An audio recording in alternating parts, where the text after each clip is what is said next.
Julianne was born last November. She was a normal pregnancy, nothing unusual. She was born in the evening around 6 o'clock, and when she was born, we didn't think anything unusual.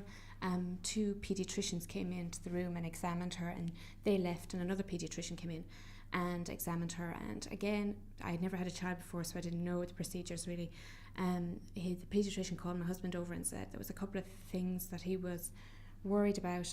One being that her tongue was protruding a bit. She had low muscle tone, and that the fontanelle was open quite a bit back in her head. So there were the three items, and that was it. And he said a consultant would come see us in the morning. Now, looking back in hindsight, they're terms you hear about all the time now with Down syndrome, but at the time didn't ring any bells with us at all. We went onto the ward. I fed Julianne through the night and everything, and the next morning I was just sitting there and I was thinking about the things that the paediatrician had said, and I was thinking like physio would, rectify maybe an operation of the tongue. I just didn't think any more of it. And then I started opening her file on the bed, and I just started flicking through it, and I saw the three items listed down, a little bracket beside it saying suspected Down syndrome, and I was just devastated. And I rang my husband and I said, oh, come in quick. And I didn't say anything to him on the phone, but there was a nurse that actually happened to be beside my bed, and she just wondered what was wrong because I was really emotional. And she said, did a consultant not speak to you? And I went, no, they said they'd come down this morning. And so a consultant arrived down, and he hadn't a great bedside manner. Now I'm sure he's a lovely man and everything, but he caught Julianne by the two hands and pulled her up and let her flop down, with the test, and said that it did look like she had Down syndrome, but that they'd run tests and we'd find out in a couple of days. And we asked about what did it mean, because we had no idea. Like, nobody in our family has Down syndrome. Don't know anybody, in our even direct family, around our family or anything.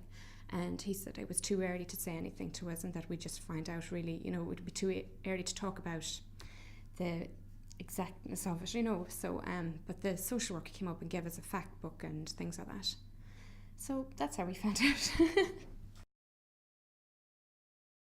Yeah, we were lost. We were really and we didn't know what it meant. I suppose we thought, oh, will she get married? Will she have children? Like, and I know she's only born, and you're going like 30 years down the line or whatever, but that's what you're thinking, because you think like they're the things that stick out in your mind as what you want for your child, or to go to school and things like that. So really we had no idea at all. Like, we were given a fact book, and I think it was the worst thing anymore we were given, because we were like looking at it and said, oh, a baby is, I remember my husband crying because it was 10% more likely to have leukemia, and we were going, why do we need to know this? It's like, it's just the wrong information.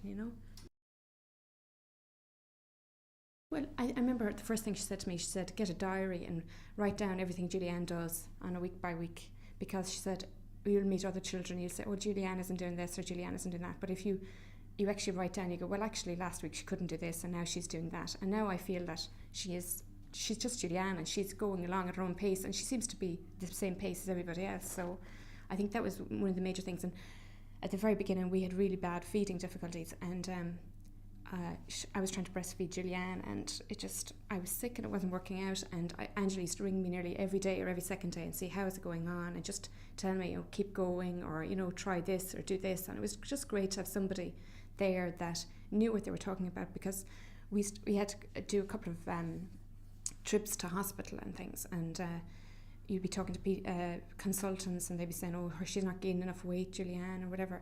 And one of the major things was they kept weighing her on a chart that wasn't for babies with Down syndrome, and they were saying, oh, she's not putting on enough weight, she's not doing anything.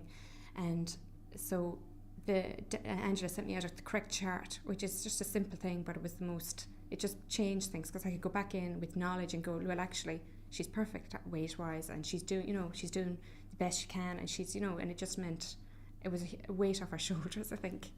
Yeah.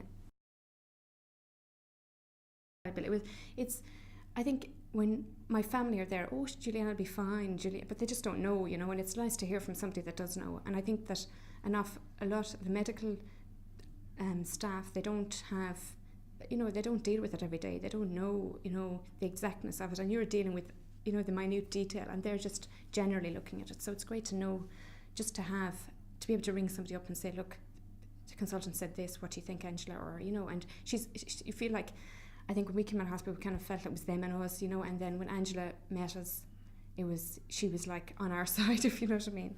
So. Well, my husband got the phone number of a nurse in Tala Hospital, and he contacted her, and that's how we got in contact with Angela. She started ringing us from that day, and just rang every day to see how we were. Yeah, I definitely recommend. I think to have someone it's just someone to have knowledge when you have a new baby about the syndrome that she has, and it's just a gentle person. She's just, you know, she's not in a white sterile coat, you know what I mean? She came to the house and she settled in, and she was, you know, just talking to us, and it was like just like a friend, not a consultant or a medic, if you like. Thank you.